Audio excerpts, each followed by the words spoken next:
കൊച്ചു ത്രേസ്യ പുണ്യവതി നിന്നിൽ റോസാപുഷ്പം പോലെ ഹൃദയം. ചെറുപുഷ്പമൊഴികൾ.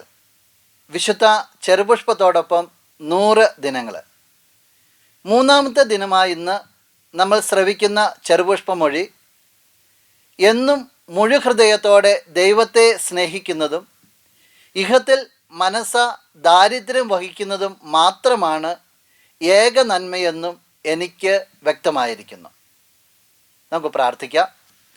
ഇഹലോക ജീവിതത്തിൽ മാലായിക്കടുത്ത പരിശുദ്ധിയുടെയും ആധ്യാത്മിക ശിശുത്വത്തിൻ്റെയും ദൈവത്തിനനുസരിച്ചുള്ള പൂർണ്ണമായ കയ്യാളിപ്പിൻ്റെയും ദർപ്പണമായ വിശുദ്ധ കൊച്ചു ത്രേസ്യായെ ഞങ്ങളെ നീ ദയോടെ തൃക്കൺ പാർക്കണമേ.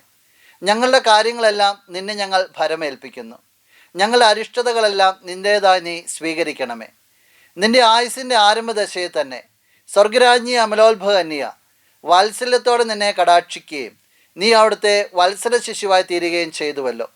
ആ മാതാവിൻ്റെ ശക്തിയേറിയ മാധ്യസ്ഥം മൂലം ഞങ്ങൾക്ക് ആവശ്യമുള്ള എല്ലാ നന്മകളും, പ്രത്യേകിച്ച് നമുക്ക് നമ്മുടെ എല്ലാ നിയോഗങ്ങളെയും ഈ നിമിഷം ചേർത്ത് വയ്ക്കാം.